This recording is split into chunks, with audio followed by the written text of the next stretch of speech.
هادي له أشهد أن لا إله إلا الله وحده لا شريك له وأشهد أن محمدا عبده ورسوله لا نبي ولا رسوله بعده. يقول الله تبارك وتعالى في القرآن الكريم: أعوذ بالله سميع عليم من الشيطان الرجيم.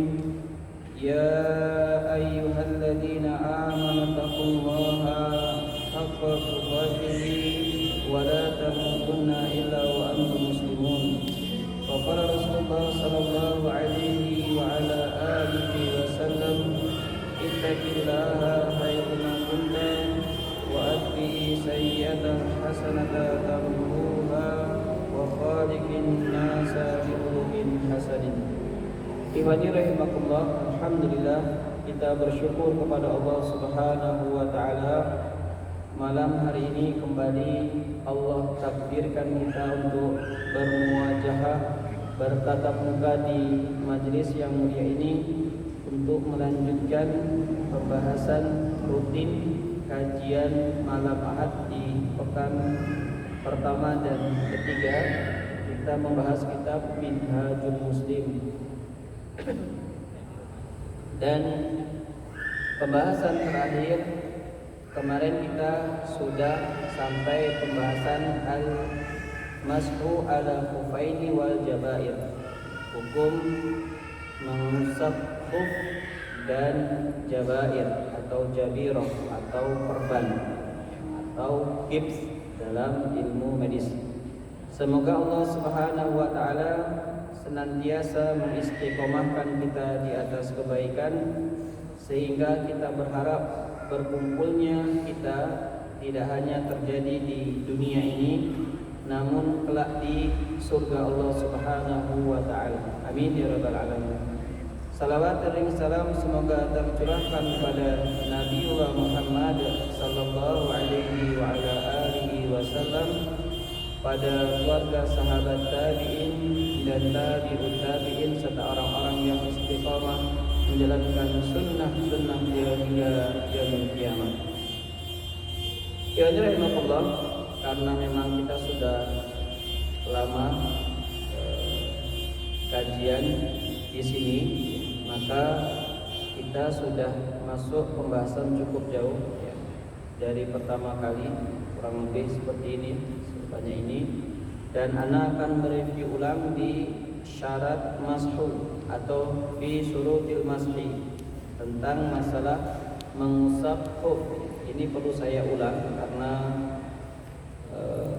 banyak pertanyaan yang masuk, dan yang tanya itu dari yang taklim. Berarti saya khawatir yang lain juga tidak paham tapi malu untuk bertanya. Padahal kalau saya lihat di Masjid Raya Airan ini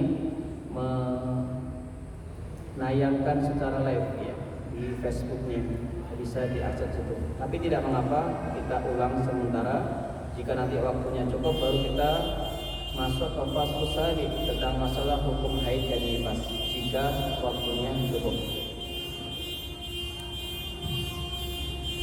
Kita coba ulangi al-madatus tsaniyah fi syurutil mashi. Madah yang kedua, pembahasan tentang syarat mengusap khuf atau jabair. Yang pertama, ayyal bisahuma ala taharatin.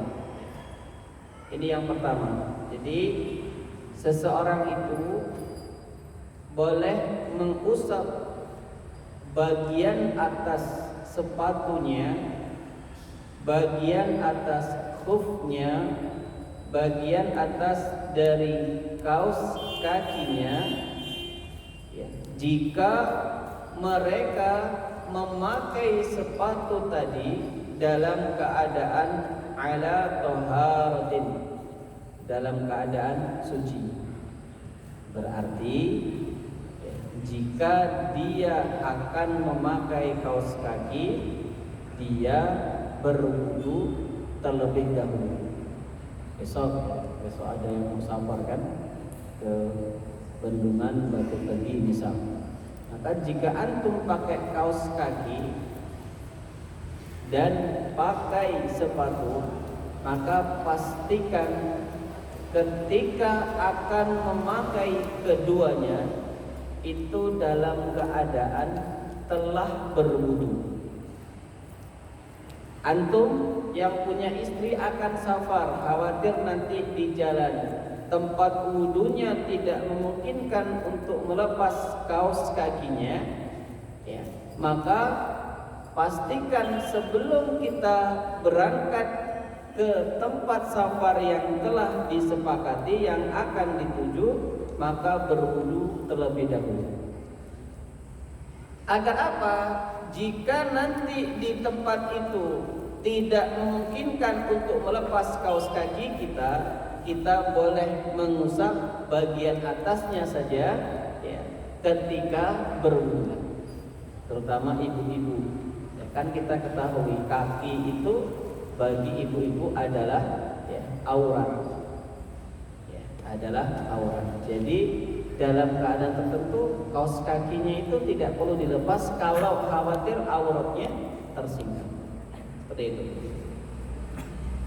Liqaulihi alaihi salatu wassalam, ya, sebagaimana disandarkan atau sabda Rasulullah sallallahu alaihi wasallam lil Mughirati bin Syu'bah, kepada sahabat yang bernama Mughirah bin Syu'bah.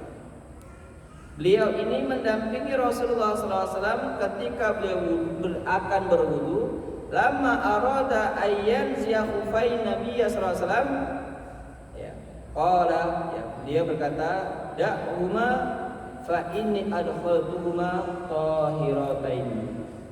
Jadi ketika sahabat yang bernama Mughirah bin Syu'bah ini akan melepas sepatu Rasulullah, kata Rasulullah, jangan, tidak usah dilepas, karena saya memakai dua sepatu ini dalam keadaan suci, dalam keadaan tidak berhadas. Ya. Hadis ini, ya, riwayatkan oleh Imam Bukhari, Muslim serta Imam Ahmad di bab At-Thahar.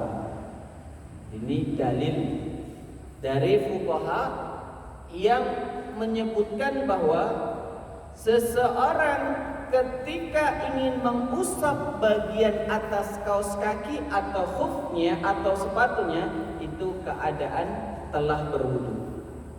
Meskipun selesai pakai kaos kaki dan pakai sepatu, maaf, kita langsung kentut, itu tidak apa-apa.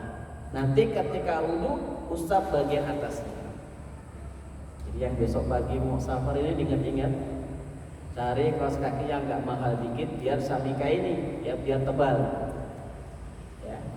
Sehingga nanti kalau kita tidak memungkinkan sholat di masjid A, ya, kita bisa sholat di pinggir jalan, bukan di jalan, ya. Orang sholat di mana Pak? Di jalan, nah, ya. Nanti makan di jalan dosa, ya, enggak ada di jalan, yang ada di pinggir jalan.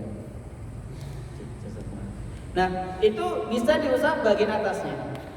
Ya, ini yang pertama. Memakai kaos kaki tadi atau memakai sepatu tadi dalam keadaan suci atau keadaan berwudu. Yang kedua, ayyakuna satiraini lil mahallil fardhi. Menutup, ya, hendaknya keduanya menutup mata kaki. Maaf Pak, saya berdiri. Jadi dia harus menutup nih. Jadi dia minimal lurus atau di atasnya mata kaki.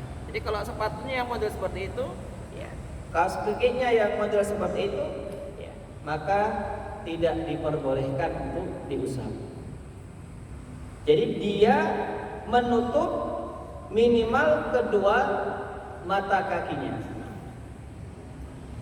Kalau kaos kakinya itu modifan, ya, pas di mata kaki tadi ada bolongnya.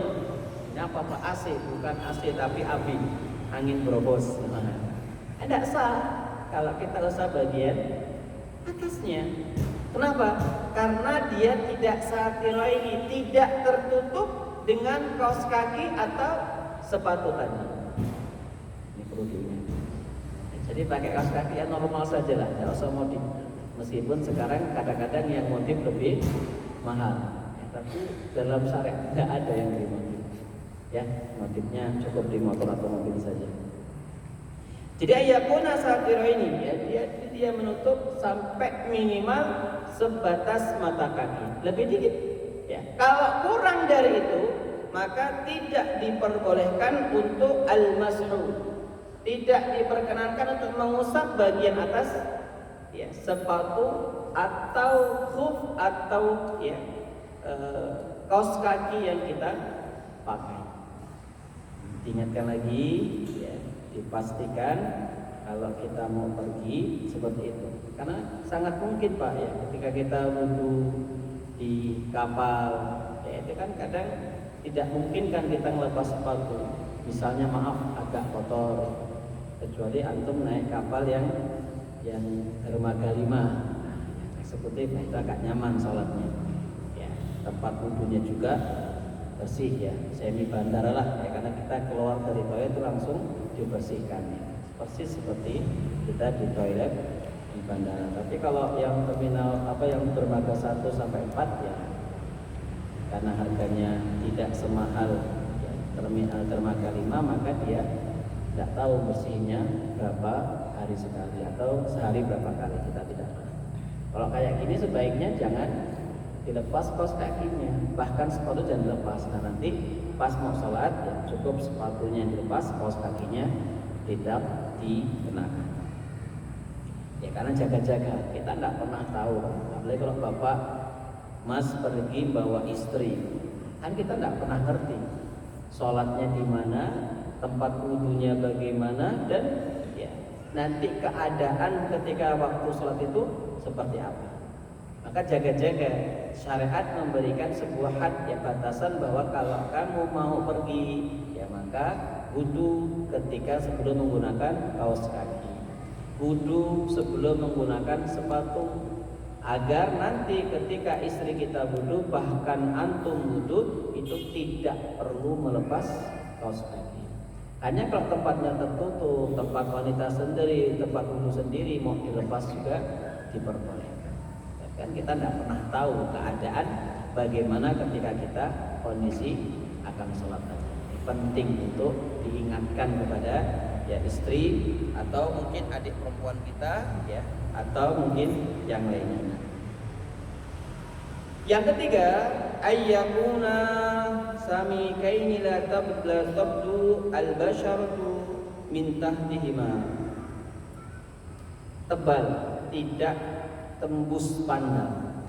Ini pendapat yang dipilih oleh mazhab Maliki. Dan ini juga pendapat sebagian mazhab Hanabilah ya, memilih pendapat ini. Jadi kaos kakinya itu tebal. Bukan kalau kita pakai kaos kaki itu kulitnya itu nerawang gitu Pak. Kulitnya itu terlihat.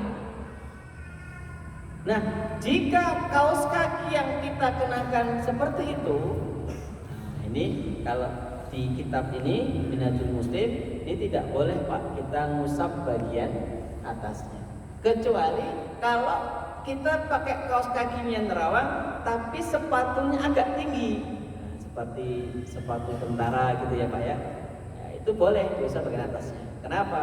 Karena dia tertutup dengan kulit sepatu tadi, meski tidak tertutup dengan kaos kaki yang dia gunakan. Nah, jadi kalau amannya itu ya cari yang agak mahal dikit, ya agak mahal dikit ya. Berapa Pak harganya? Kalau saya sih yang biasa beli itu sekitar 25 lah ya. Sekitar 25.000. Saya pernah ketika ke Malaysia itu nanti termisu saja. Karena kaos kaki saya basah sehingga saya datang ke salah satu ya kayak supermarket kecil lah, toko kecil gitu. Saya berikan beberapa opsi tuh, sekian ringgit. Saya ngambil yang harganya kalau dikonversi ke rupiah sekitar 40.000-an. Maksudnya kok ngambil yang ini Ustaz? Ya kalau nanti di bandara saya tidak bisa melepasnya. Jadi kalau kita agak maghrib kan dia tidak tembus pandang, sehingga ini bisa mendapatkan rukhsah ketika kita berwudu. Adalah ada yang murah yang dikonversi ke rupiah sekitar 15 atau 20 ribu. Tapi ya ini kita tidak tenang kalau kaos kaki terlalu seperti itu, karena istilah ulama meskipun nanti Al-Hasan Al-Basri dan sebagian mazhab Zuhairi mengatakan boleh. Hanya ana lebih tenang dengan kalimat samika ini tebal, ya kaos kakinya tebal, karena itu tidak ada khilaf ya di kalangan jumhur ulama. Tapi tetap kita menghargai ya Pak. Bisa jadi mohon maaf orang beli kaos kaki yang transparan itu ya memang batas duitnya itu. Saya bermanfaat pendapatnya Zuhairi, ya tidak apa-apa silakan. Ya, karena mazhab Zuhairi dan sebagian Hanabilah atau Hanafiyah itu mengatakan boleh, karena riwayat tadi telah terulang. Wallahu a'lam. Itu kita butuh bacaan agar kita menghargai orang lain.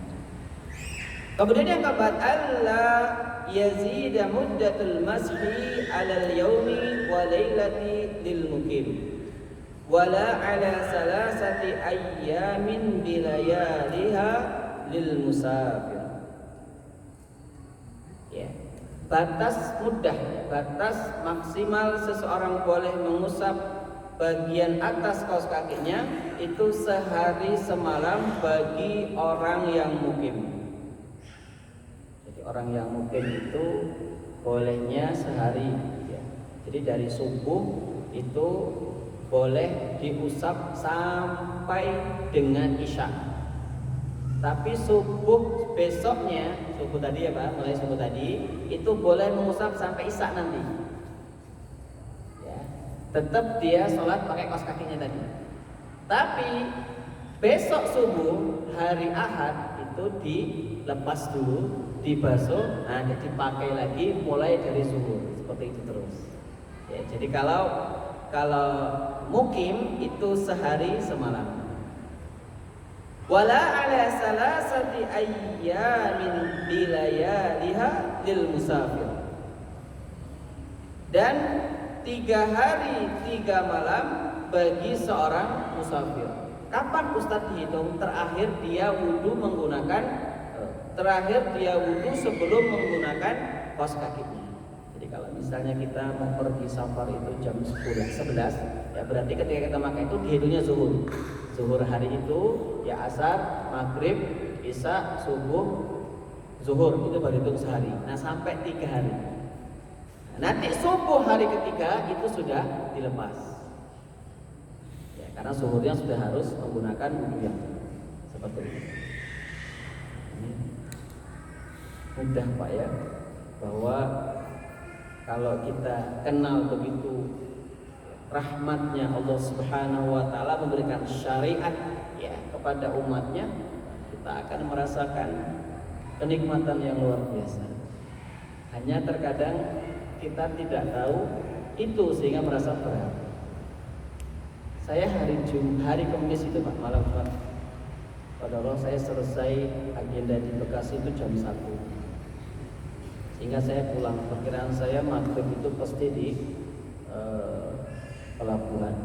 Saya naik pelabuhan yang eksekutif itu, sehingga saya sholat. Saya ngomong sama orang-orang karena saya didolot imam, tidak tahu bapak aja yang imam, padahal saya sudah agak minggir tapi disuruh imam. Saya ketika mereka kemas, saya ngomong, Mas, Pak, setelah ini saya mau langsung sholat jamak qashar. Ini mazhab jumhur kan gitu ya Pak. Jadi sebelum sholat sebelumnya itu diumumkan kepada orang untuk berniat. Ya, kecuali mazhab Hanifah, Abu Hanifah itu tidak niat dari awal, tidak apa-apa. Jadi saya mau sholat jamak takdim dengan diqashar. Nanti bapak yang ingin ikut, nah nanti salah seorang itu imam. Ada 4 orang yang makmum saya. Selesai sholat ya, maghrib, mereka tidak ada yang sholat isya bareng saya. Katanya nanti Pak isya-nya kita di Tapang. Kalau mazhabnya Syafi'i sholat di kendaraan, sholat fardu itu harus diqadha ya, karena dia sifatnya apa? Lil hurmatil waqtis sholat, sifatnya untuk menghormati waktu sholat. Saya husnuzon dia bermazhab Hambali dan Maliki, jadi sholat di kendaraan hukumnya. Kalau mazhab Maliki itu enggak. harus mengkodok Pak. Jadi kalau Bapak sholat subuh di tol itu subuh, ya, kemudian azan subuh sholat wa khairun minan naum, Bapak sholat subuh, maka nanti sampai tempat jam 8 Bapak harus mengkodok sholat subuhnya. Kata pertama apa Ustaz? Itu sholat dihormatil waktu, untuk menghargai waktu sholat yang telah tiba. Meskipun saya tidak milih pendapat itu, maaf, saya milih pendapat ya namanya sudah sholat ya sholat, ya, tidak perlu mengkodok. Tapi ketika ada kesempatannya tadi, toh ketika Rasul tanya apa itu qasar, Rasul menjawab shadaqatun tasaddaqallahu biha alaikum faqbalu shadaqatahu. Jadi sholat qasar itu sedekah dari Rabb kalian untuk memudahkan kalian, faqbalu shadaqatahu, terima sedekah pemberian hadiah dari Rabb kalian. Dikasih enak, empat jadi dua langsung lagi. Ya, mereka sibuk isak sholat, saya makan di situ. Memang sih cuma 1 jam ya Pak ya. Tapi kan kalau kita sudah sholat kan enak sih Pak. Apa jamin nanti ketika kita naik ke pesawat, naik kapal itu kemudian kita masuk itu? Enggak tahu. Sementara itu di pelabuhan tempatnya bersih, kamar mandinya sendiri, tempat wudhunya sendiri, bersih sekali. Kita nyaman di situ. Sementara kalau dia di kapal, ya memang kalau dia yang portfolio itu agak bagus Pak. Tapi kan tetap dia bergerak. Dan kita memilih pendapat yang tidak ada khilaf itu lebih baik daripada pendapat yang ada khilaf. Seperti itu.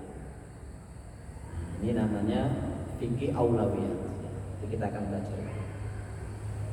Baik. Ya boleh, gimana Pak? Tadi 3 hari tadi kan. Terus kaki tadi itu. Iya. Mulai dibuka apa 3 harinya dipakai terus gitu. Itu nanti di nomor ini sih Pak, di nomor kelima baru kita bahas. Apa deh Pak? Sampai sini dulu Pak, nanti di gimana? Nanti Bapak sudah klik.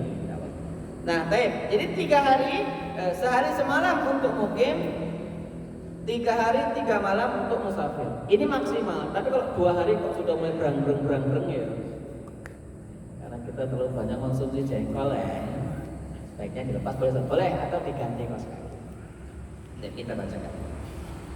Mana dalilnya? Liqauli ya, Ali radhiyallahu anhu. Ya, sebagaimana sabda bukan perkataan dari Ali radhiyallahu anhu, ya ja'ala Rasulullah salasata ayyamin wa layalihinna lil musafir wa yawman wa lailatan lil mukim. Ya, Rasulullah itu memberikan batas waktu pengusapan bagian atas khuf untuk musafir selama 3 hari 3 malam dan untuk mukim sehari semalam.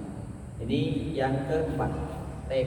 Yang kelima, as-khamis wa alla yanzi'ahuma ba'dal masih. Ini Pak. Ini yang kuatannya Pak. Tidak melepas kaos kaki atau khuf tadi ketika akan sholat. Lah wudu diusap mau sholat kok dilepas yo? Batal, harus dibasuh kakinya. Lah kita niatnya apa? Niatnya masuk ya khuf, ya jorok kaos kaki. Tapi ketika akan sholat dilepas. Ya ketika dilepas ya Bapak turun lagi ke bawah, diusap bagian atas di bagian sepatu. Kecuali kalau anggota wudu sebelumnya yakni kepala sudah mengering, Bapak mulai dari awal. Jadi kan pernah kita bahas batasnya kapan Ustaz? Kalau kita sedang wudu ya, ketika akan membasuh kaki karena mati lampu, airnya habis, harus nyari air. Ya. Apakah ketika ketemu air cukup langsung membasuh kaki atau mulai dari awal? Dilihat. Kalau basuhan terakhir sebelum kaki yakni rambut itu sudah mengering, Bapak mulai dari bismillah lagi, wudu ulang. Tapi kalau ketemu air tadi rambutnya masih basah, berarti kan ini mudah itu waktunya tidak terlalu lama, maka Bapak tinggal membasuh kaki saja. Nah, ini kalau dia sudah melepas kaos kakinya, kok dilepas Pak? Bagaimana kalau lupa Ustaz? Kalau lupa langsung dipakai. Tidak apa-apa. Lupa itu suatu perkara yang memang di luar kehendak kita. Saya ini ditanya Pak, ini hari apa? Sabtu. Malam Jumat kemarin, pas saya lagi safar ya. Ustadz saya ini ada kebiasaan buruk tapi latah. Nah gitu ya Pak. Nah, bilang kenapa kok panjang ya? Ini tak baca di bawah itu. Jadi saya ini sedang belajar Al-Fatihah nada apa gitu ya seperti ini. Jadi kadang-kadang mohon maaf Pak, sambil nongkrong itu saya kadang alhamdulillahirabbil alamin gitu Ustaz. Nah, itu gimana statusnya ya? Apakah saya berdosa? Saya jawab kalau Bapak latah atau lupa maka tidak mengapa, langsung berhenti. Bukan jujur istighfar astagfirullahaladzim, ya Allah maaf saya lupa ya Allah tadi kalau Al-Fatihah astagfirullah. Dia sudah ingat malah astagfirullahnya diulang-ulang terus. Alhamdulillahirrahmanirrahim, astagfirullahaladzim, maaf ya Allah, astagfirullah, saya lupa ya Allah, maaf, astagfirullah. Malah banyak banget Allahnya disebut. Ya kalau ingat, oh nggak boleh dalam amal ini, ya sudah selesai. Nggak perlu ngomong astagfirullah. Kalaupun ngomong astagfirullah, itu di dalam hati, tidak di talafut. Karena kalau di talafut, berdosa 17 kali, ini jumlah rakaat sholat kita Pak. Astagfirullahaladzim, astagfirullah, ya Allah, ya Allah, lupa astagfirullah. Ulang-ulang terus. Jadi gimana saat berhenti? Perlu istighfar nggak? Boleh, tapi dalam hati. Kita kiaskan seperti seseorang berwudu di dalam kamar mandi itu bismillahnya, tasmiyahnya fil qalbi. Tapi kalau dia wudu di tempat khusus, maka saran saya Bapak, jika memungkinkan, Bapak nanti mau buat rumah, itu desain Pak, ada tempat wudunya, tidak di dalam kamar mandi. Agar apa? Kita bisa talafut mengucapkan bismillah. Ya, itu bukan hukum, tapi ini salah satu sunnah. Neng, kalau sudah terlanjur tidak ada di dalam kamar mandi harus wudu, tidak apa-apa sah. Tapi basmalahnya di dalam mandi. Tidak boleh ditalafuzkan lafaz yang mulia di dalam kamar mandi. Ya, karena kemarin banyak beberapa orang itu yang baca podcast saya itu salah paham. Saya kan kemarin tahu Pak ya, membahas hukum membuat kaligrafi. Itu rumahnya pada difotoin. Usah kalau kaligrafi gini, ya tidak apa-apa, itu kan nempel. Yang masih diteruskan ulama itu, kalau dia nempel di tembok masjid, khawatirnya kalau nanti masjid itu dirobohkan, maaf ayat-ayat tadi terinjak-injak. Kalau dia nempel di papan, kalau pas mau rehab bisa diangkat, ya tidak apa-apa. Ini kait musik berarti nggak boleh, Ustaz, haram. Yang lebih fatal lagi, saya pernah membroadcast kalimat kullu muskirin haramun, setiap yang haram, setiap yang memabukkan itu haram. Narkoba itu tidak ada pada masa Rasulullah. Mana dari narkoba? Hadisnya ada kullu muskirin haramun, setiap yang memabukkan haram. Lah ada yang nanya, Ustaz, berarti kalau mabuk kendaraan haram dong? Waduh ibu ini. Bukan seperti itu, yang itu adalah zat benda. Kalau mabuk kendaraan ini karena mungkin kita biasa naik gerobak, belum biasa naik mobil, ya sudah dilatih saja, beli mobil biar tidak mabuk. Jadi kadang-kadang, tapi alhamdulillah Pak, dia nanya, yang bahaya kalau dia langsung di hati-hati yang suka mabuk karena haram, ya karena nggak ada naik mobil nanti. Ini istibat itu kesimpulan hukum yang kurang. Alhamdulillah dia tanya Pak, bukan itu. Maksudnya adalah dia orang Aceh lah. Karena berdasarkan seluruh Indonesia sampai Timika sana ada Pak. Dia kalau saya ketek itu 1.500 orang yang dengar, hampir 500, 1.400-an sebenarnya. Itu dia berarti kalau mabuk tidak boleh Ustaz ya, mabuk kendaraan itu tidak apa-apa. Ya, itu maksudnya mabuk zat yang kalau dia dipakai ya dia mabuk. Nah, pembahasan fikihnya adalah apakah kaidah hadis ini bisa digunakan untuk game online misalnya. Jadi orang main game sampai mabuk. Mabuk itu bukan berarti kelompok ya Pak, tapi melalaikan satu kewajiban. Sampai stres ya, karena Barcelona dibantai ya 2-8. Kayak Liga Village Champion. Saya buat screenshot di snap saya, banyak yang screenshot, Ustaz saja yang buat status ini, kasihan deh Barca. Lah qadarullah murid saya ini banyak yang pencinta Blaugrana gitu ya, Barcelona. Teganya Ustaz membuat snap, aku sakit. Karena langsung jawab, aku bahagia, hanya itu doang. Tadi pagi ini pada bilang, murid-murid saya ini Ustaz teganya, saya Juventus ini kok kayak karena dia kalau ya sudah, kemudian aja. Jadi rahimahullah, jadi kalau seperti ini penting ya. Kalau kita tidak paham, bagusnya bertanya. Seperti beliau tadi bertanya. Karena kalau nanti tidak bertanya, menyimpulkan sendiri ini perlu. Baik. Kemudian yang keenam, wa amal mashu 'alal jabirati fala yushtaritu lahu taqaddumu taharatin.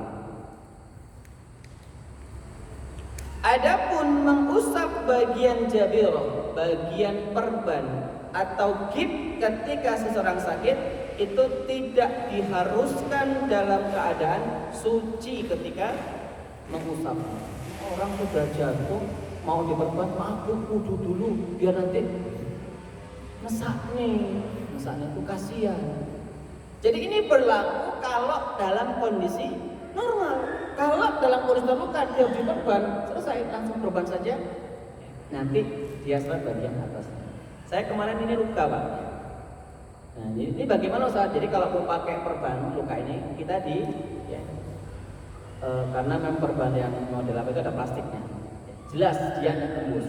Maka pastikan sebelum pasang perban saya wudu dulu. Saya wudu sehingga saya tutup. Nah nanti ketika akan mengusap saya kasih plastik di sini. Ini saya basahi semua. Kemudian ini saya usap dulu. Kenapa Pak? Karena kalau kita kondisi ini kan masih tidak parah, maka dia bisa berwudu dulu, darah keluar dikit. Tapi kalau kondisi dia jatuh dan lukanya parah, kan tidak mungkin dia berwudu. Maka ada rukhsah, tidak apa-apa, tidak wudu, nanti bagian atas saja diusap. Coba Pak, kalau saklek, harus wudu, rawil atas, malah putus sekolah. Ya, ini pernah terjadi pada masa sahabat. Ada sahabat yang mulia Amr bin As, jenderal besar ya, di masa Rasulullah SAW. Ini sebenarnya pada bab tayamum. Tapi ini penting Pak, kita jawab terus dengan ilmu. Ya, jawab dengan ilmu. Kalau nggak bisa, ucapkan tidak tahu. Jadi ada salah satu ikhwan atau sahabat radhiyallahu itu terluka Pak di bagian kepalanya. Kemudian kondisi itu musim dingin. Apa kalau di Saudi musim dingin itu Pak? Itu saya pakai kaos kaki 3. Ya, pakai kaos, pakai baju biasa, saya pakai gamis, pakai kaos tangan, kaos kaki 3, dan sininya saya tutup pakai penutup kayak model headset earphone itu. Dingin. Kemudian ini saya tutup 2 kali menggunakan sarung atau imamah atau sorban. Itu saja kadang masih tidak gerak. Itu dingin luar biasa. Saya pernah mendapati dingin sekali luar biasa. Karena cuma 4 atau 5 derajat di Madinah. Dan sahabat itu luka. Sore dia terluka, malam hari qadarullah dia junub.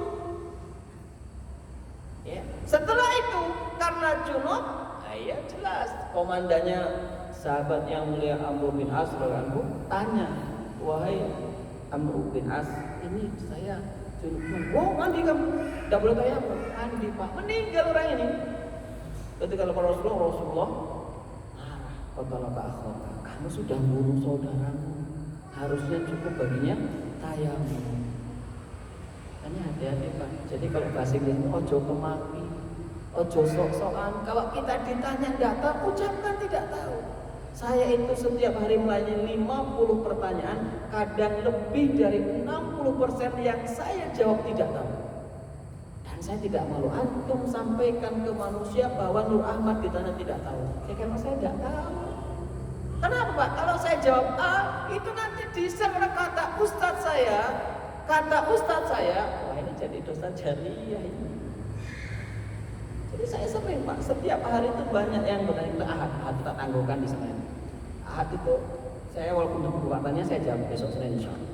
Itu kalau nanya minimal 20 orang tiap hari, karena di kontak saya hampir 4.000. Ketika saya broadcast itu SW saja yang lihat itu bisa 1.500 1000 sekian setiap hari. Makanya ketika saya broadcast Dubrana tadi itu ramai, teganya Ustaz saya sudah sakit malah diinjak Ustaz. Kayak gitu, guyonan aja sih, murid-murid SMP juga. Jadi penting kita menjawab sesuatu berdasarkan kemampuan ilmu kita. Jadi jangan tebak-tebakan. Boleh nggak? Boleh, tidak. Boleh, tidak. Boleh, boleh. Sebentar. Tidak, boleh, tidak. Oh, tidak. Gimana kok ilmu kok tebak-tebak? Kalau kita ngerjakan ya pilihan ganda nggak apa-apa. A atau B ya, A saja. Misalkan moodnya atau Pak. Meskipun kadang ya kebablasan, soalnya 45 yang disentang 50. Jadi hati-hati. Kalau emang kita nggak tahu, selesai ucapkan nanti tak tanyakan ke Ustadz saya. Itu lebih selamat Pak. Saya saja kalau ditanya nggak tahu ya saya telepon Ustadz saya WA Ustadz saya kalau telepon jarang. Saya WA Ustadz saya. Ya sampai beliau bisa menjawab baru saya sampaikan. Atau saya mencari lagi literasinya. Kalau tidak ada ya sudah jangan tidak. Jadi ini perhatikan ya Pak, harus 7 atau 6 poin ini difahami. Sehingga ini penting apalagi bagi Bapak, bagi Mas yang sering safar, dinas keluar ke kota bumi ya, ke Pringsewu itu kan sudah masuk musafir itu. Pahami ini. Sehingga mohon maaf Pak, kalau ketemu tempat wudhu yang maaf agak kotor, Bapak tidak perlu lepas tas kaki. Apalagi nggak ada sendal wudhu kayak di Al-Iraq kan sebenarnya banyak Pak sendal wudhu. Tapi kan ada masjid yang maaf dia tidak idealis. Nah itu kita bisa menggunakan kaidah. Tapi ingat wudhu. Jadi yang sering safar itu fikih safar harus hatam. Sehingga apa? Banyak sekali kemudahan yang Allah berikan. Saya kemarin itu dari Merak Pak sampai Bekasi itu 6 jam lebih. Saya karena harus mengurus wisuda kemarin jadi berkas-berkas saya lengkapi semua. Sampai dosen saya ngomong udah sebagai bentuk hukuman saya dihukum Pak karena telat. Hukumannya tidur di rumah saya. Jadi saya dulu dikasih rumah di kamar yang nyaman juga. Dikasih hadiah sarung. Sarung nggak tak pakai Pak. Tadi. Nah ini hadiah dari saya saat ke Anda ya karena bersungguh-sungguh. Saya ngomong insya Allah jam 3 sampai situ. Qadarullah maghrib itu baru turun dari bis ya di terminal Bekasi. Saya enjoy saja, saya baca buku yang tadi saya post itu Pak. Pak Ustadz Imam Umar bin Taib. Saya udah hatam buku itu saya baca. Ya tidak kerasa ya sekian ratus halaman sudah saya baca. Yang lain sudah aku pakai. Santai aja mas mau marah-marah juga supaya lagi merokok dan mau kok. Kanan HP aja. Kok punya kuota Pak? Kuota tethering. Malu kok ngomong. Jadi orang itu sama-sama macet, sama-sama lama, tapi beda iman, beda persikapan. Kalau saya mah santai, yang tidak ngomong maaf Pak, saya kemungkinan besar besok pagi baru mungkin Bapak kanan nih, qadarullah munculnya lambat. Kenapa lambat? Ini sudah berhenti 3 kali merokoknya sekali turun mungkin 5 batang karena 40 menit sekali turun. Sudah, nanti hukumannya saya kirimkan. Ternyata dikirimkan map rumahnya. Wajib ke rumah saya kalau ini tangannya. Dia kapolri saya harus datang lah. Malah dijamu macam-macam. Alhamdulillah. Ya. Saya cuma mengucapkan ya inilah bagian dari hikmah yang kita. Padahal saya sudah hampir booking salah satu tempat itu penginapan di daerah kampus itu. Hampir, ya tinggal enter saja tapi qadarullah dikirim alamat itu. Ya sudah, saya justru bisa istirahat di rumah. Itu contoh. Ada sebuah hikmah dari setiap apa yang tidak kita sukai. Cuma terkadang hikmah itu langsung Allah singkap pada detik itu, kasyaf namanya. Tapi ada yang Allah tangguhkan sampai kita siap untuk menerima hikmah itu. Nah ini Pak yang kita harapkan. Makanya as-safaru nisful azab. Safar itu setengah dari azab. Wajar kalau orang yang mendoakan kita ketika safar itu Allah ijabah. Saya kemarin membuat status di WA itu yang mau doakan silakan. Ya, itu ada seorang mahasiswa Unila Ustaz, tolong sebut nama saya, namanya ini, doakan saya diterima di Unila. Tadi pagi dia screenshot, alhamdulillah Ustaz, karena Allah kemudian doa antum saya diterima. Oh ya Mas, di teknologi pertanian. Jadi memang terlalu banyak ya bukti kemudahan dari Allah yang untuk saya sebutkan selama saya 2 tahun wirawiri ya Lampung Bekasi. Doanya ya Pak, saya sedang ngurus S3 di Malaysia yang kemarin karena IP saya sampai saya sedang ngurus ini lagi nata keuangan juga karena lumayan saya akan ngambil S3 di Malaysia untuk ngambil ini pembahasan masalah mazhab. Wallahu alam apakah nanti pada itu cita-cita saya akan ikut